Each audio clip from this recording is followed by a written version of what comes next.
आज हम आप लोगों को जो VVI क्वेश्चन है जो आपका एग्जाम में आएगा उसको हम आज आप लोगों को बताने के बाद, क्योंकि आप लोगों को मालूम है कि 4 फरवरी से आप लोग का एग्जाम है। तो आइए हम लोग जानते हैं और आप लोगों को समझाने का प्रयास करते हैं।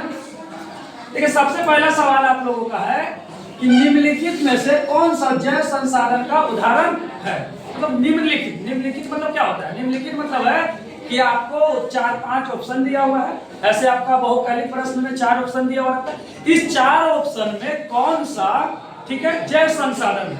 ठीक है, तो आप लोगों को थोड़ा सा समझाने का प्रयास करेंगे। देखिए, निम्नलिखित में से तो देखिए, जल क्या है? जैव संसाधन है? नहीं। वो क्या है? नवीकरण संसाधन। कौन संसाधन है? उसी तरह सूर्य तप क्या है? जैव संसाधन है? नहीं। उसी तरह लौह अयस्क, लोहा क्या है? जैव संसाधन है? नहीं। तो जैव संसाधन क्या है? मनुष्य है। मनुष्य का मतलब क्या? जैव संसाधन मतलब जिसमें जान हो, मनुष्य में जान रहता है, इसलिए हम लोग उसको क्या कहते हैं? जैव संसाधन कहते हैं। तो सबको समझ में आ गया? दूसरा क्वेश्चन क्या है? मानव जीवन के, देखिए, मानव जीवन के गुणवत्ता विश्व शांति बनाए रखने के लिए संसाधनों का समाज में कैसा बंटवारा होना चाहिए? शांति बनाए रखने के, किसी तरीके से कोई विवाद ना हो, किसी तरीके से कोई लड़ाई झगड़ा ना हो, तो इसको लिए हम लोग को क्या होना चाहिए? अमीर के हिसाब से। फिर अमीर के अगर हिसाब से रहे तो गरीब लोगों को दिक्कत हो जाएगा, होगा कि नहीं होगा? है ना? अगर हम गरीब के हिसाब से रखेंगे तो अमीर लोग को दिक्कत होगा, अगर हम सरकार के हिसाब से रखेंगे तो जनता को दिक्कत होगा।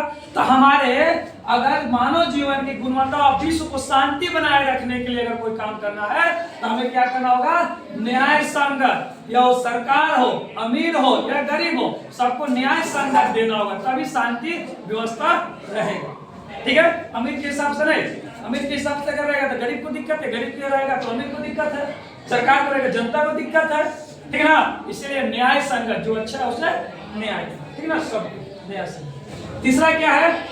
निकोबारी कबूतर किस जाति के श्रेणी में आता है? निकोबारी एक कबूतर है, हम लोग का एरिया में भी कबूतर है, लेकिन निकोबारी कबूतर कौन सा श्रेणी में आता है ना? सामान्य जाति, दुर्लभ जाति, स्थानिक जातियां या लुप्त जातियां। लुप्त जातियां उसको कहते हैं जो खत्म हो गया है। ठीक है? तो ये जो निकोबारी कबूतर है ये स्थानिक जाति में आता है। कौन सा जाति में आता है? स्थानिक जाति में आता है निकोबारी कबूतर।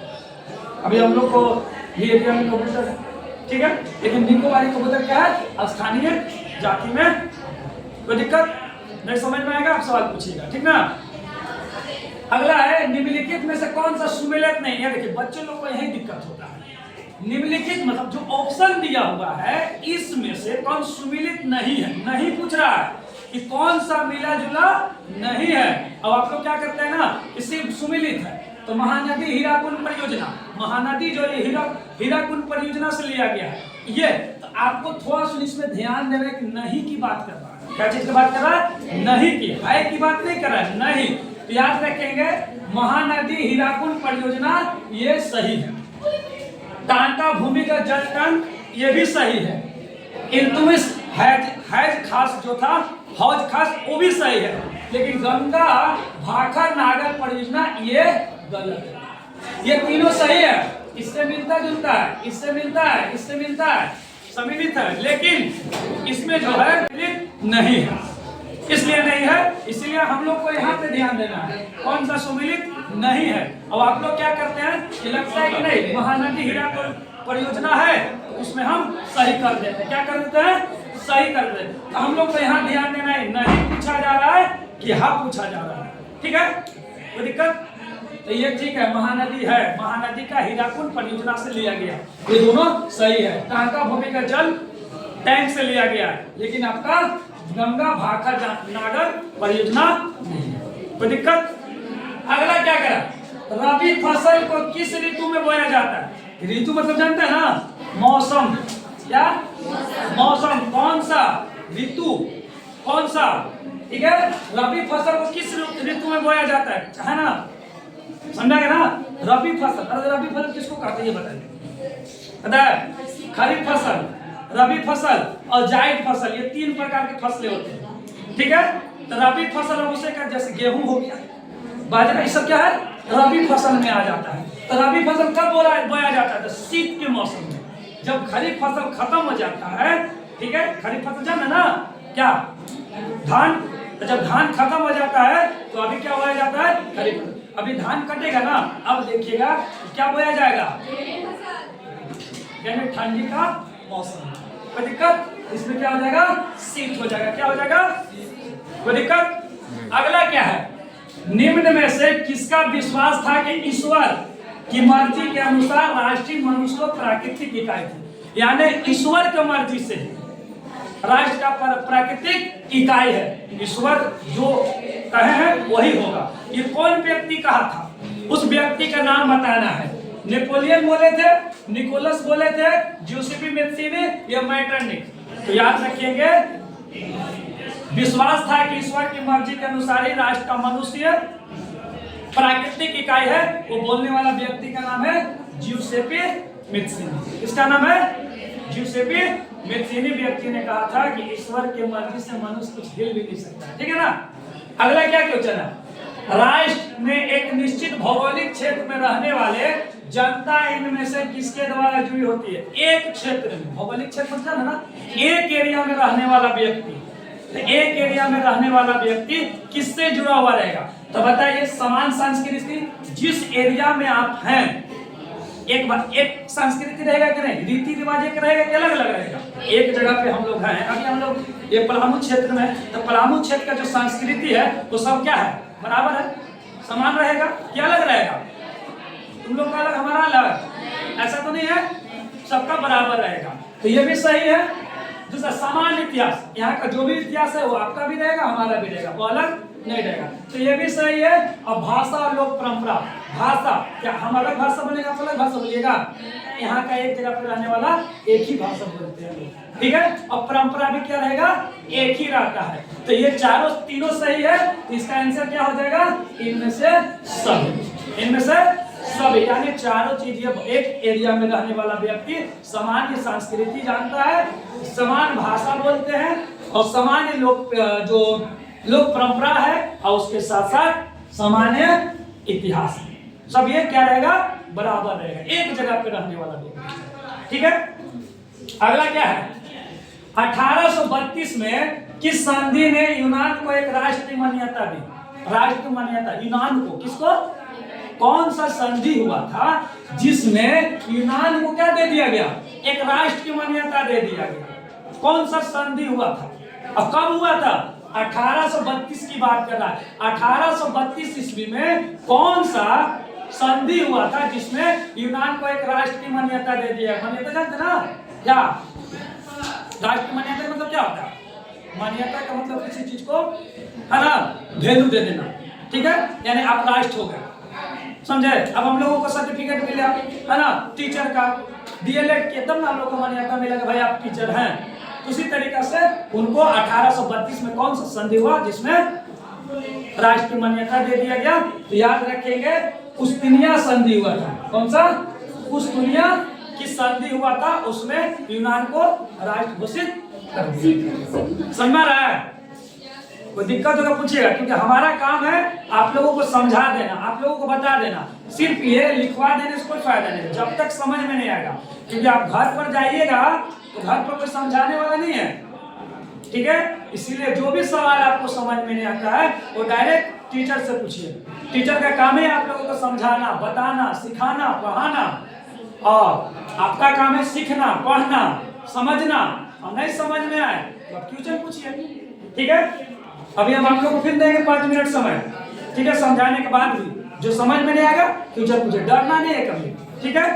अगला क्या क्वेश्चन है, जलियांवाला बाग मैदान में अमृतसर के गांव वाले लोग किस मेले में शिरकत करने के लिए जमा हुए थे, ये बहुत दर्दनाक घटना था, जलियांवाला बाग हत्याकांड। आपका 5 नंबर का भी क्वेश्चन आएगा, जलियांवाला बाग हत्याकांड कब हुआ था, कहाँ हुआ था, कैसे हुआ था, क्या हुआ था, ये सारे चीज। लेकिन इसमें 1 नंबर का सवाल है, तो पूछा जा रहा है कि जलियांवाला बाग मैदान में अमृतसर कहाँ है, अमृतसर कहाँ, पंजाब में, याद रखिएगा, ठीक है, कहाँ है, पंजाब में एक अमृतसर जगह है, उस जगह पे लोग काहे एकजुट हुए थे, काहे इकट्ठा हुए थे? याद रखिएगा, वहां पे मेला लगा था। कौन सा मेला लगा था? बैसाखी मेला लगा था। कौन सा मेला लगा था? बैसाखी। जब लोग को खेती उती हो जाता है ना, जब फसल उग जाता है अच्छे तरीका से, तो खुशी मनाने के लिए बैसाख के समय में मेला लगता है। वहाँ पे बच्चे, बहुत दर्दनाक घटना था, वहाँ पे बच्चे, बूढ़े, जवान सारे लोग मेला देखने गए थे, खुशियां मना रहे थे। लेकिन एक जो फील्ड था, जो मैदान था, उस मैदान के अंदर 4 गो गेट था और चारों गेट बंद करके और जनरल डायर ने सारे सैनिकों को गोली मार दिया गया, है ना। वो घटना था 1919 का, 13 अप्रैल 1919 वो घटना था। ये बहुत खतरनाक घटना था। आपसे सवाल पूछा जा सकता है, जलियांवाला बाग हत्याकांड कब हुआ, कैसे हुआ, कब हुआ? 13 अप्रैल 1919। ठीक है, ये जनरल डायर का लगा ना कि लोग आंदोलन करने के लिए, विद्रोह करने के लिए हम लोगों को, है ना। लेकिन ये जो वहां पे मेला लगा था, इन लोगों को मालूम नहीं था कि एक कर्फ्यू लागू हो गया, ठीक ना, रोलेट एक्ट कानून लागू हो गया, ये उन लोगों को मालूम नहीं था। कानून था, ठीक है, वो लागू हो गया, ये मालूम नहीं था, जिसकी वजह से क्या हुआ था, सारे लोगों को, सैनिकों को पूरा चारों तरफ से गेट बंद करके, दरवाजा बंद करके और सैनिकों को गोली चलाने का आदेश दे दिया। ठीक है, इसको और अच्छे तरीके से बताएंगे 5 नंबर वाला क्वेश्चन में, ठीक ना। अगला क्या क्वेश्चन है, सरदार वल्लभ भाई पटेल ने किस किसान आंदोलन का नेतृत्व किया? क्या कर रहा है, ये बताइए कि सरदार वल्लभ भाई पटेल जो थे वो किस आंदोलन का नेतृत्व करते? नेतृत्व मतलब जानते हैं क्या होता है, बताइए? अगुवाई। अगुवाई मतलब उसके कहने पर आपको काम करना, ठीक है।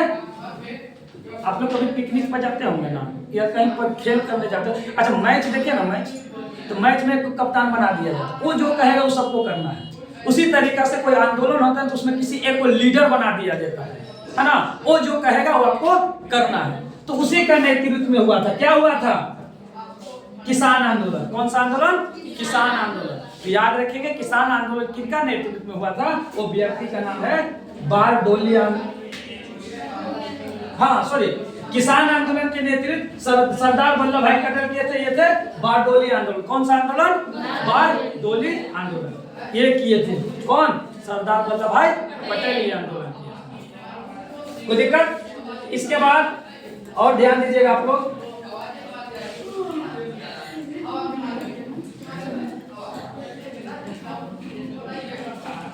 अब देखिए क्या कर रहा है। अगला सवाल क्या है, निम्न में से कौन सी घटना पूरे यूरोप के शिक्षित अभिजात वर्ग में राष्ट्रीय भावनाओं को संचार किया? सारे शिक्षित, शिक्षित मतलब पढ़े लिखे लोगों ने क्या किया था?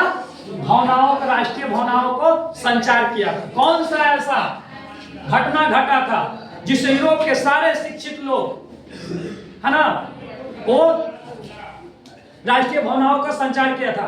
तो वो था यूनान की स्वतंत्रता संग्राम। आप लोग कभी बताया था ना कि यहाँ पे अभी हम आप लोग को बताए थे कि स्वतंत्रता राष्ट्र घोषित कर दिया गया था यूनान को। किसको मिला था? 1832 ईस्वी में, 1832 में मिला था ना, यूनान को राष्ट्र घोषित कर दिया गया, मान्यता दे दिया गया था। तो वही चीज को देखकर यूरोप के शिक्षित लोग ने इसे क्या प्रेरणा लिए, वो काम करना शुरू कर दिया। इसके देखकर यूनान की स्वतंत्रता संग्राम। अगला क्या क्वेश्चन है, जर्मनी के एकीकरण के प्रमुख भूमिका निभाने वाले बिस्मार्क कहाँ के चांसलर थे? चांसलर अभी हमारे देश के प्रधानमंत्री और राष्ट्रपति होते हैं, लेकिन पहले चांसलर कहा जाता है। कहाँ के वो चांसलर थे? कौन? बिस्मार्क। क्या करने वाला? जर्मनी को बनाने वाला, एकीकरण करने वाला। वो कहाँ का चांसलर थे? किस देश का? याद रखेंगे, वो पर्सा के थे। कहाँ के थे? पर्सा। पर्सा एक देश था, उस देश का क्या थे? वो चांसलर थे, राजा थे। ठीक है।